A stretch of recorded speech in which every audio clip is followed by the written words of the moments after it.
Oh, my legs feel better. Good. They were really wobbly. You gotta rest. This will sneak up on you. I've had people say at 3 o'clock, it's like, you know what, Ken, I'm done. It's like, okay, you gotta respect that. Otherwise, you'll get yourself into trouble. It's that sort of ski thing about one more run. Yeah, right. And then you end up with a broken leg. Yep. So get your chin over your gas tank, if not your steering stem. Get your crotch right into the tank. Keep your speed nice and steady over any sort of sketchy traction. Look up the hill. You can see the road bends left, but you don't know what the surface is like, so you approach it kind of cautiously, but with a steady speed. Nice body position. No, that's not a screw. Something is wiggling. I'm trying to look and see if I see anything.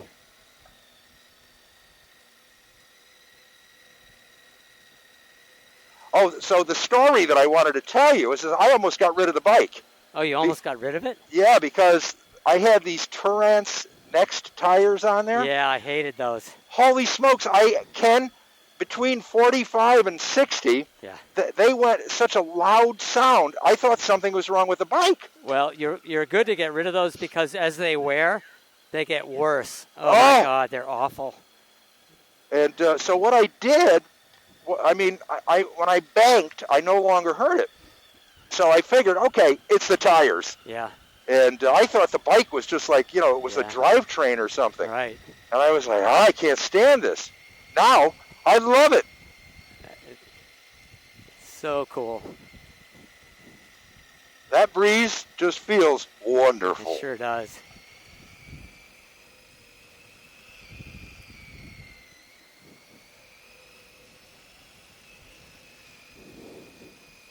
So another thing that'll help you with your ground clearance is using your legs as a shock absorber and really being loose. Yeah. So that you're not putting that load into the suspension. Letting your legs take up at least, some of it. At least it doesn't have to take the load of your butt in the seat. You're looking way more comfortable. That looks great. Nice and loose. You got your body position in the right direction. Instead of being wrong way peach fuzz, right? Nice. Keep that. Yeah. Throttle bad. That's right. So keep that nice and steady. Again, 2 fingers over the clutch, just in case you start to lurch forward. You can kind of arrest that. Okay, look up the hill, weight the right foot peg, very lightly. It's a nice corner up the hill, nice and steady. Good.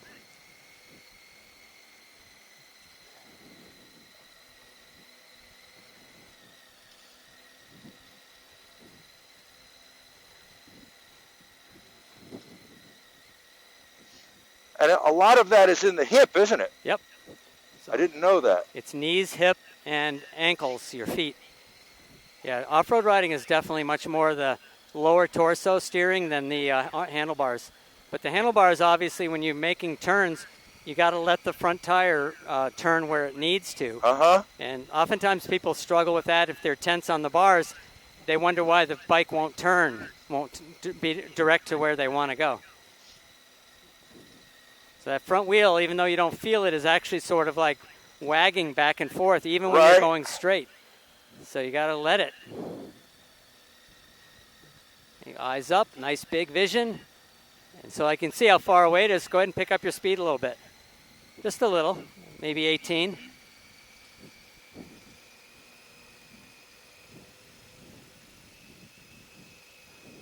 And as you come to anything that's kind of questionable, then you just roll off a little, get a look at it, evaluate it, and maybe get right back on up to speed again. So always evaluating, reading the terrain. Yeah, don't want to get lazy, let your attention get lazy out here. That's right.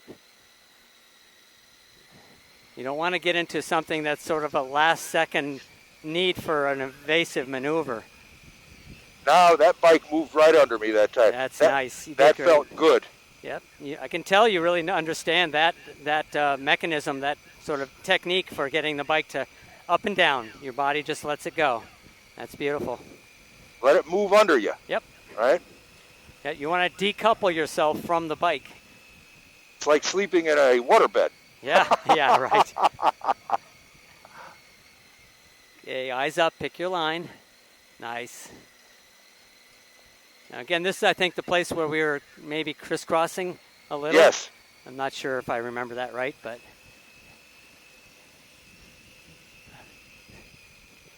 So lean, there you go. Lean up a little further toward the front. There you go. Nice smooth traction, throttle there. Nice, and that's how you control the traction, is not by adding any sort of abrupt spikes in the load. There's a lot of butterflies out here. Yeah, it's breeding time. Must be. Okay, so we're going to take a right. This is where we came in. So we came down from the left. We're going to take a right. Slow it down. It's kind of a tight turn. Counterweight. Look up the hill. Steady. Nice. Okay, up here we're going to take a right.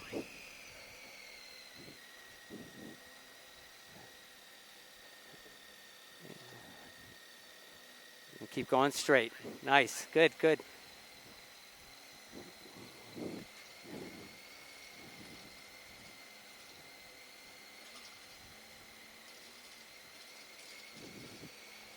We got to figure out what that rattle is.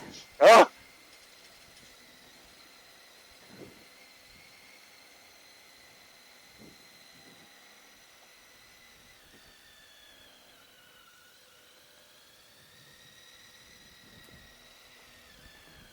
See, there's ruts here now. Yeah. So slow it down a little bit. Pick and choose. Like if you have to, now's a good time to cross into the middle. Or actually, you're right to wait. Wait till you're out of the rut. Sometimes you can just stay in the rut. Okay, so there was an opportunity to cross, but take your time. Woohoo! So I'm going a little slower than you. Just sort of pick through it. This gets a little more technical. Relax. That's it. You're in the center. That's good. So it's sometimes the center gets too sharply crowned and you have to go down into the rut.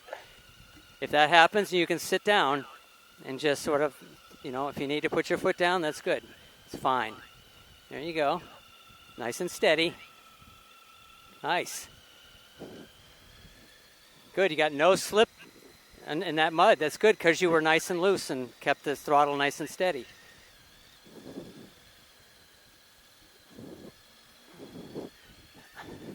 So if the bike starts to go down into a rut, you let it. Just sort of let it go down. Don't try to fight it. And then keep your bike stable and straight.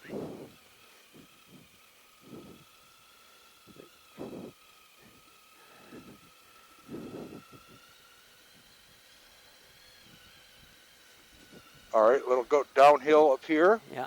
I'll drag the brake a little. Pick your line nice and loose. Yeah, see how the rear kicked out like that? Yes. Yep, so that's why you wanted to try to get away from that edge a little bit more. Drag your rear brake, yep, nice and loose. That's okay, you can stay there. Remember, sometimes it's better just to stay where you are instead of trying to correct. Be as loose on the handlebars as you can. So there's an ancient cemetery on the right. Oh my. I know, right? So it seems like, this obviously was a kind of a major thoroughfare, at least enough that people would come out here and bury their families. I wonder how old those graves are. You ever take a look? Yeah. So they're mostly back late 1800s, but there are actually some from the 1950s. So they actually... Really? Yeah, I know. Okay, so up the hill, look up. You're going to pick your line. This is going to be mostly in the middle. You see where it's flat? Go right up the middle. Relax, nice and steady. If you need to sit down and put your feet down, but right up the middle. Keep going. Keep your speed up. Nose over your steering stem. Go, go. A little bit faster. That's it. Relax. Booyah.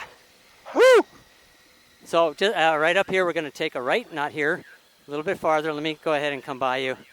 I'll pull over to the right. So nice job. That was where that guy fell on the GS, by the way. Well, that's a bigger bike. Yeah, although he just didn't pick the line. So he ended up in the rut on the right. And then when it got a little loose, he overreacted. So you did good. Thank you. So here is our right-hand turn. So you can see even like now, see there's a branch across the road? Yes. That just shows you nobody's been through here in a while. So you don't know what's up the road. So because I was guarded, I can go ahead and break off a piece of it for you. So here's a little bit rockier. You have to respect your ground clearance, so find the smoothest area. Gonna go nice and slow, but not too slow.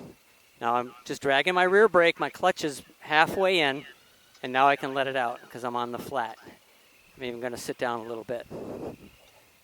Okay, there's a little bit of a dip here, so you have to actually go down slowly with yours and kind of oops, I'm sorry, I stalled.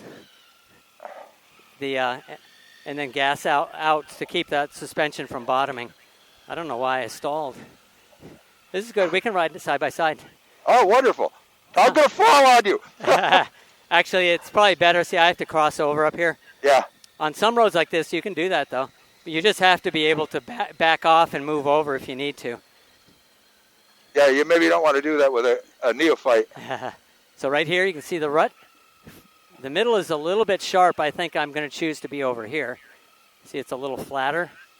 Eyes up, eyes down as you need to, eyes up. Just relax. A little bit of mud. It might get a little squirmy, but just relax. And you keep a steady speed.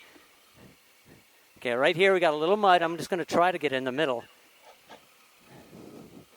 Just relax.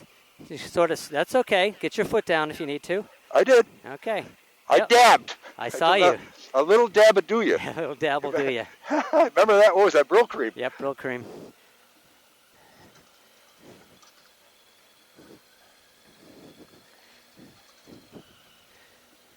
Okay, so you're right there. Good. So I'm going to cross where I can see it's safe because the grass could conceal things. So once you come on by, I want to have you lead. A little bit, we're going to have it downhill, and then we're going to stop at a lean-to.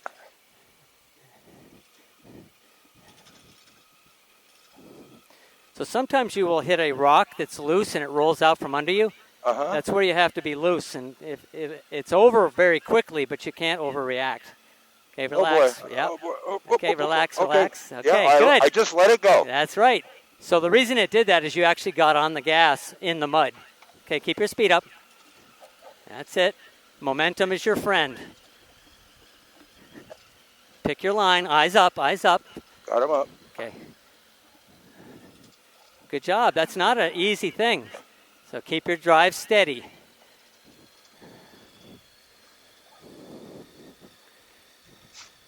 You're doing great.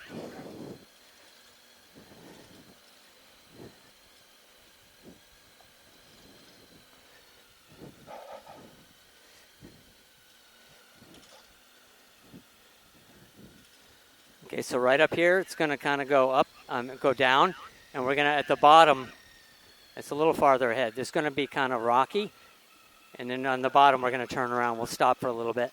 Okay, easy over the mud. That's it. Avoid it if you can. Nice job. If you do go through water or mud, you get your butt over the passenger seat and keep a steady but positive throttle. So you want to keep that front tire light. Otherwise, it'll dig into the mud, okay? So pick your line.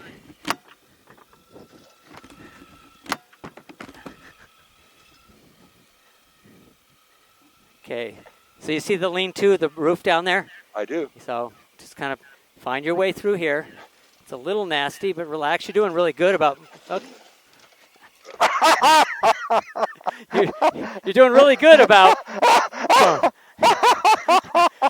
Okay, hang on. Okay. There's a learning opportunity here. I'm just gonna sneak by you. Yeah, shut off the key.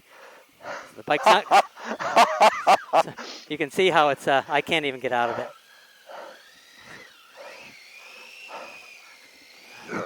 I don't want to. I can get by, I think. I'm pushing you. Oh. Hang on, don't do it. Let's back up a little bit because I'm digging my foot peg into your tire. Oh, here, I'll move it. Let's just rotate it. Yeah, that's enough. Okay.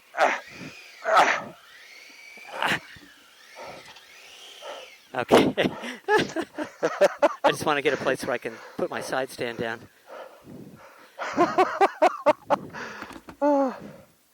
Fun. So you did a nice little roll away there. Okay, we have to get a photo of you Captain Morganing.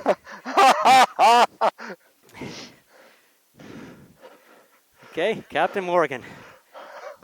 Badass. Okay, so the thing is with tigers is that they lay down all the way. So your tires aren't even on the ground. Hold on. Someone's actually calling me. It's got to be a robocall. Most of mine are. It's my son. Tell him just what happened. Hey, I got to call you back, bud. I'm in the middle of the woods.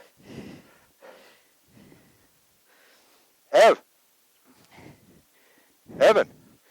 He went away. Yeah, it's probably sketchy service. So they go down. Yeah. As opposed to the boxers, they stay up on their cylinder head. And it's easy to get those up. We have to get it up on the tires and then get it up. You want me to monkey it? So here's the two ways of doing it. Let's see if we can do it. One, it's because they're so low, it's really hard. See that? Yeah. And that's how you would ideally do it if you were alone.